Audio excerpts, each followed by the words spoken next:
എല്ലാവർക്കും ഈശോ മിശിഹായ്ക്ക് സ്തുതിയായിരിക്കട്ടെ.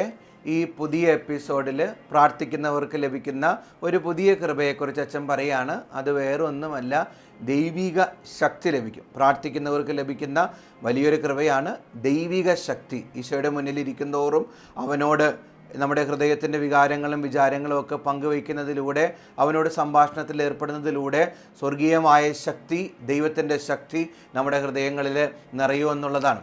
അച്ഛൻ കഴിഞ്ഞ മാസം ഒരു ധ്യാനത്തിൽ പങ്കെടുത്തുകൊണ്ടിരിക്കുമ്പോൾ ധ്യാനത്തിൽ വന്നിട്ടുള്ള ഒരു ചേട്ടൻ ഒരു തീരുമാനം എടുത്തിട്ടാണ് വന്നിരിക്കുന്നത്. തീരുമാനം ഇതാണ്: അദ്ദേഹത്തിൻ്റെ ഭാര്യയെ ഡിവോഴ്സ് ചെയ്യാൻ പോവുകയാണ്. അപ്പം അതിൻ്റെ ഗ്രൗണ്ട് എന്താണെന്ന് ചോദിച്ചു കഴിഞ്ഞാൽ, അദ്ദേഹത്തിൻ്റെ ഭാര്യ ദാമ്പത്യ അവിശ്വസ്തത കാണിച്ചു എന്നുള്ളതാണ്. ഒരു പ്രാവശ്യം അദ്ദേഹം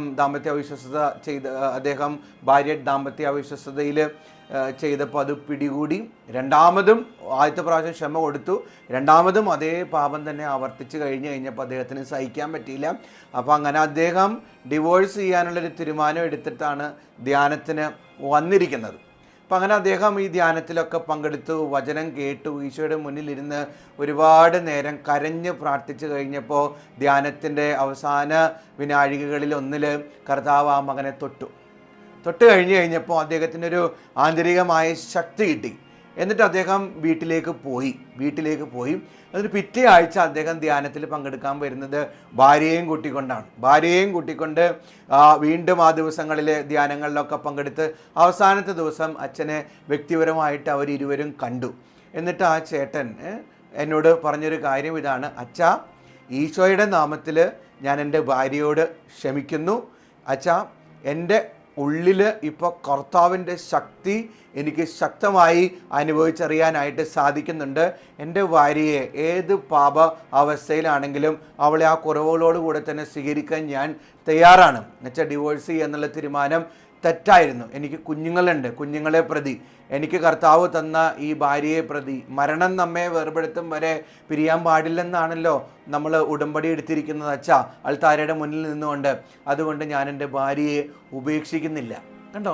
അപ്പോൾ ആ ചേച്ചിയും അവിടെ ഇരുന്ന് കരയാൻ തുടങ്ങി. എൻ്റെ മുന്നിലിരുന്ന് പറഞ്ഞു: അച്ഛൻ, ഒരിക്കലും ഇനി എൻ്റെ ഭർത്താവിനെ ഞാൻ വഞ്ചിക്കത്തില്ല.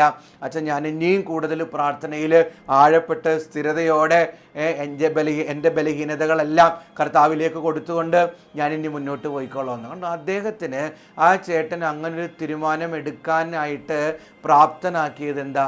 അദ്ദേഹത്തിൻ്റെ പ്രാർത്ഥനയാണ്. ഈശോയുടെ മുന്നിലിരുന്ന് ദിവസങ്ങളോളം ഈശോയുടെ മുന്നിലിരുന്ന് പ്രാർത്ഥിച്ചു കഴിഞ്ഞപ്പോൾ ഭാര്യയെ കുറവുകളോടുകൂടെ തന്നെ, ദാമ്പത്യ അവിശ്വസ്തത കാണിച്ച ഭാര്യയെ കുറവുകളോടുകൂടെ തന്നെ സ്വീകരിക്കാനായിട്ട് പറ്റി.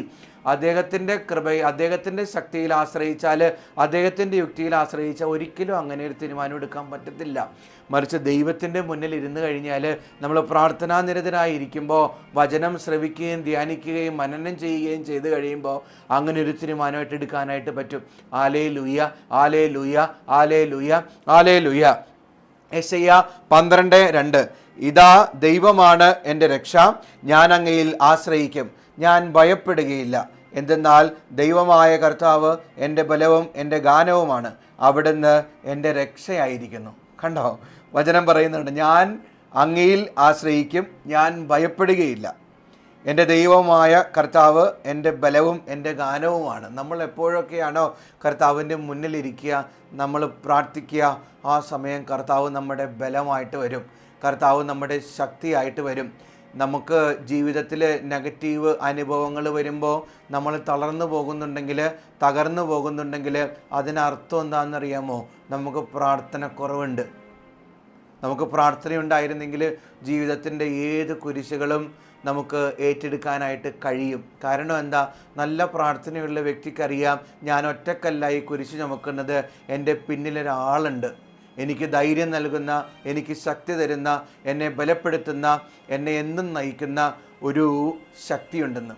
Hallelujah, hallelujah, hallelujah. സുഭാഷിതങ്ങൾ 18:10: കർത്താവിൻ്റെ നാമം ബലിഷ്ഠമായൊരു ഗോപുരമാണ്, നീതിമാൻ അതിൽ ഓടിക്കയറി സുരക്ഷിതനായി കഴിയുന്നു. കർത്താവിൻ്റെ നാമം നമ്മൾ ധരിക്കുമ്പോൾ, കർത്താവിൻ്റെ ഹൃദയത്തോട് ചേർന്ന് നമ്മൾ വസിക്കുമ്പോൾ, അവനോട് ഉള്ളു തുറന്ന് നമ്മൾ പ്രാർത്ഥിക്കുമ്പോൾ നമുക്ക് കർത്താവിൻ്റെ ഹൃദയത്തിൽ സുരക്ഷിതനായിട്ട് കഴിയാനായിട്ട് സാധിക്കും. ഈ ലോകത്തിലുള്ള നമ്മുടെ ശത്രുക്കളെന്ന് കരുതുന്നവർ നമുക്കെതിരെ നമുക്കെതിരെ എത്ര പദ്ധതികൾ അവർ ആലോചിച്ചാലും നമുക്ക് കർത്താവിൻ്റെ ഉള്ളിൽ സുരക്ഷിതനായി സംരക്ഷിതനായിട്ട് ജീവിക്കാനായിട്ട് കഴിയും. Hallelujah, hallelujah, hallelujah, hallelujah. സങ്കീർത്തനം 32:6-7. ആകയാൽ ദൈവഭക്തർ ആപത്തിൽ അവിടുത്തോട് പ്രാർത്ഥിക്കട്ടെ. കഷ്ടത കരകവിഞ്ഞൊഴുകിയാലും അത് അവരെ സമീപിക്കുകയില്ല. അവിടുന്ന് എൻ്റെ അഭയസങ്കേതമാണ്. അനർത്ഥങ്ങളിൽ നിന്ന് അവിടുന്ന് എന്നെ രക്ഷിക്കുന്നു. രക്ഷ കൊണ്ട് എന്നെ പൊതിയുന്നു. എന്താ അഭിഷേകമുള്ള വചനമാണ് നോക്കിയേ. അനർത്ഥങ്ങളിൽ നിന്ന് അവിടുന്ന് എന്നെ രക്ഷിക്കുന്നു, രക്ഷ കൊണ്ട് എന്നെ പൊതിയുന്നു.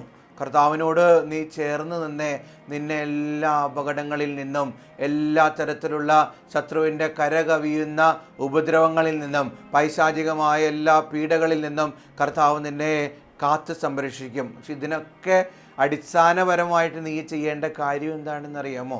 പ്രാർത്ഥനയുണ്ടാവണം. സ്ഥിരമായൊരു പ്രാർത്ഥനയുണ്ടാവണം. അവിടത്തോട് നിൻ്റെ ഹൃദയം തുറന്ന് സംസാരിക്കാനും അവിടുന്ന് പറയുന്ന കാര്യങ്ങൾ നിൻ്റെ ഹൃദയത്തിലേക്ക് സ്വീകരിക്കാനുമുള്ളൊരു ദാഹവും കൊതിയും ആഗ്രഹവും നിനക്കുണ്ടാവണം. പ്രാർത്ഥിക്കുമെങ്കിൽ തീർച്ചയായും ദൈവിക ശക്തി നിന്നെ ആവരണം ചെയ്യുന്നതായിരിക്കും. ആർത്തിരമ്പി വരുന്ന സമുദ്രമോ ഒരു ചുഴലിക്കാറ്റോ ഒന്നും നിന്നെ തകർക്കത്തില്ല. കാരണം ഉള്ളിൻ്റെ ഉള്ളിൽ നിനക്ക് നല്ല ഉൾക്കരുത്തും ശക്തിയും ലഭിക്കുന്നതായിരിക്കും. അടുത്ത ദിവസം അച്ഛനൊരു അമ്മച്ചി, അക്രൈസ്തവയായിട്ടുള്ള അമ്മച്ചിയാണ്. അമ്മച്ചിനെ കണ്ടു കഴിഞ്ഞപ്പോൾ അമ്മച്ചി പറഞ്ഞൊരു കാര്യം ഇതാണ്: അച്ഛാ, ഞാൻ മാത്രമേ ഉള്ളൂ വീട്ടിൽ ക്രിസ്ത്യാനി, ഈശോയെ പിന്തുടരുന്ന ഒരാൾ. മാമോദീസ സ്വീകരിച്ചിട്ടില്ല, ഈശോയെ പിന്തുടരുന്ന ഒരാൾ. അപ്പം ഞാൻ രൂപക്കൂട്ടിൽ ഈശോയെ വെച്ചു, എല്ലാ ദിവസവും ബൈബിൾ ഒച്ചയിൽ വായിക്കും, ജപമാലയൊക്കെ ചൊല്ലിക്കഴിഞ്ഞ് കഴിഞ്ഞപ്പോൾ എൻ്റെ ഭർത്താവ് മരിച്ചു പോയിട്ടുണ്ട് അച്ഛാ. മക്കൾ എന്ത് ചെയ്തു? എന്നോട് പറഞ്ഞു, ഈ വീട്ടിൽ ഈശോയെ ആരാധിക്കുന്നവർക്ക് താമസിക്കാൻ പറ്റത്തില്ല, ഇവിടെ നിന്ന് ഇറങ്ങിപ്പോണമെന്ന് പറഞ്ഞു. അപ്പോൾ ആ അമ്മ പറയാണ്, ഞാൻ രണ്ടാമതൊന്നും ചിന്തിച്ചില്ല അച്ഛാ, എനിക്ക് മക്കളല്ല, എൻ്റെ ഈശോയാണ് വലുത്. ഞാൻ ആ വീട്ടിൽ നിന്ന് ഇറങ്ങി, ഇപ്പോൾ ഒരു വാടക വീട്ടിലാണ്, ഒരു ജോലിയും കിട്ടിയിട്ടില്ല. പക്ഷേ എനിക്കൊരു ധൈര്യമുണ്ട്. എൻ്റെ കർത്താവ് ഇതുവരെ ഒരു മുട്ടും എനിക്ക് വരുത്തിയിട്ടില്ല, ഇനി മുന്നോട്ട് ഒരു മുട്ടും കർത്താവ് വരുത്തത്തില്ലെന്ന് 100% ഉറപ്പുണ്ട്. കണ്ടോ ആ ഒരു ഉൾക്കരുത്ത് കണ്ടോ? എന്നോട് സംസാരിക്കുമ്പോഴും കരുത്തോടു കൂടിയാണ്, കണ്ണൊക്കെ നല്ല ധൈര്യത്തോടു കൂടിയാണ് സംസാരിക്കുന്നത്. അതാണ് പ്രാർത്ഥിക്കുന്ന വ്യക്തികൾക്ക് ലഭിക്കുന്ന വലിയൊരു കൃപയാണ് എന്ത്? ശക്തി. ദൈവികമായ ശക്തി കിട്ടും. ജീവിതത്തിൽ എന്ത് പ്രശ്നങ്ങൾ വന്നാലും, ജീവിതത്തിൽ ഇനി മരണം പോലും മുന്നിൽ വന്നാലും ധൈര്യത്തോടെ ദൈവിക ശക്തിയിൽ ആശ്രയിച്ചുകൊണ്ട് അതിനെല്ലാം മറികടക്കാനായിട്ട് സാധിക്കും. ഇപ്പം അച്ഛനെ കേൾക്കുന്ന ആരെങ്കിലുമൊക്കെ ഒരു ധൈര്യമില്ല ജീവിതത്തെ അഭിമുഖീകരിക്കാനെങ്കിൽ, ഒരു നെഗറ്റീവ് അനുഭവം വന്നു കഴിയുമ്പോൾ, ഒരു സഹനം വന്നു കഴിയുമ്പോൾ വല്ലാതെ തളർന്നിരിക്കുന്ന ഒരു വ്യക്തിയാണ് നീയെങ്കിൽ അച്ഛൻ പറയുന്നൊരു കാര്യം ഇതാണ്: നിനക്ക് പ്രാർത്ഥനക്കുറവുണ്ട്. ശരിക്കും പ്രാർത്ഥനക്കുറവുണ്ട്.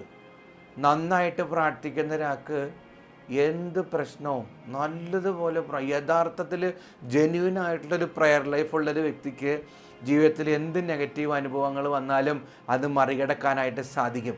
Hallelujah, hallelujah. അപ്പം നീ നന്നായിട്ട് പ്രാർത്ഥിക്കുക, നല്ലതുപോലെ പ്രാർത്ഥിക്കുക. ജീവിതത്തിൽ പരീക്ഷകളിൽ തോറ്റുപോകുന്നവർ, അതല്ലെങ്കിൽ ജീവിതത്തിൽ കുഞ്ഞുങ്ങളില്ലാത്ത വിഷമിക്കുന്നവർ, കടബാധ്യതയിൽ ഉഴലുന്നവർ, സ്വന്തം ഭവനമില്ലാതെ വിഷമിക്കുന്ന ആളുകൾ, എത്ര പ്രാവശ്യം ഇൻ്റർവ്യൂവിന് അറ്റൻഡ് ചെയ്തിട്ടും ജോലി കിട്ടാത്തവർ, അങ്ങനെ ഒരുപാട് സഹനങ്ങളിലൂടെ കടന്നു പോയിട്ട് ഈ ജീവിത ക്ലേശങ്ങൾ മൂലം ദൈവത്തിൽ നിന്ന് അകന്ന് ജീവിക്കുന്ന ആളുകളുണ്ടെങ്കിൽ അച്ഛൻ പറയാണ്, നിങ്ങൾക്ക് പ്രാർത്ഥനയുടെ രഥത്തിലേറി തേരിലേറി യാത്ര ചെയ്യേണ്ടതായിട്ടുണ്ട്. പ്രാർത്ഥിക്കുമ്പോഴാണ് തടസ്സങ്ങളൊക്കെ മാറി നിൻ്റെ ജീവിതത്തിലേക്ക് അനുഗ്രഹങ്ങൾ വരിക. 1-2 പ്രാവശ്യം നീ പരാജയപ്പെട്ടു എന്ന് വിചാരിച്ചിട്ട് ജീവിതകാലം മുഴുവൻ നീ പരാജയപ്പെടുത്തില്ല. നിൻ്റെ കർത്താവ്, എൻ്റെ കർത്താവ്, നമ്മുടെ കർത്താവ് നിന്നെ ഉയർത്തിക്കൊണ്ടുവരും. നീ പ്രാർത്ഥിക്കണം കേട്ടോ. ഈശോയുടെ മുന്നിലിരുന്ന് നീ ശക്തമായിട്ട് പ്രാർത്ഥിക്കണം. സങ്കീർത്തനം 18:32. അവിടുന്ന് ശക്തി കൊണ്ട് എൻ്റെ അരമുറുക്കുന്നു, എൻ്റെ മാർഗം സുരക്ഷിതമാക്കുന്നു. ഉണ്ടോ? പ്രാർത്ഥിക്കുമ്പോൾ കർത്താവ് എന്ത് ചെയ്യും? അവിടുത്തെ ശക്തി കൊണ്ട് നമ്മുടെ അരമുറുക്കുന്നു, നമ്മുടെ ജീവിതത്തിൽ കർത്താവ് സംരക്ഷണ വലയം ഒരുക്കുന്നു. അവിടെ നിന്ന് എന്ത് ചെയ്യും? നമ്മുടെ മാർഗങ്ങൾ സുരക്ഷിതമാക്കി തരും. ഈശോയുടെ മുന്നിലിരിക്കാതെ വേറൊരു ഷോർട്ട് കട്ടും ഇല്ല. നീ പ്രാർത്ഥിക്കണം. നിനക്ക് ഇപ്പോൾ നീ കടന്നുപോയിക്കൊണ്ടിരിക്കുന്ന ജീവിതാവസ്ഥകൾ, നിന്നെ മുറിപ്പെടുത്തുന്ന മുറിവുകൾ, തിക്താനുഭവങ്ങൾ, സങ്കടങ്ങൾ, നൊമ്പരങ്ങൾ, നിൻ്റെ ഗത്സമന അനുഭവങ്ങളൊക്കെ മറികടക്കാനുള്ള കൃപയും ശക്തിയും വേണമെങ്കിൽ നീ പ്രാർത്ഥിക്കാതൊരു ഗത്യന്തരവും ഇല്ല കേട്ടോ. നീ പ്രാർത്ഥിക്കണം, നീ ഈശോയുടെ മുന്നിൽ നിന്ന് യാചിക്കണം. നീ എത്രമാത്രം ഈശോയുടെ മുന്നിൽ ഇരിക്കുന്നുവോ അത്രമാത്രം ശക്തി നിനക്ക് കിട്ടിക്കൊണ്ടിരിക്കും. Hallelujah, hallelujah. യേശുവേ നന്ദി, യേശുവേ സ്തുതി, യേശുവേ ആരാധന, യേശുവേ മഹത്വം.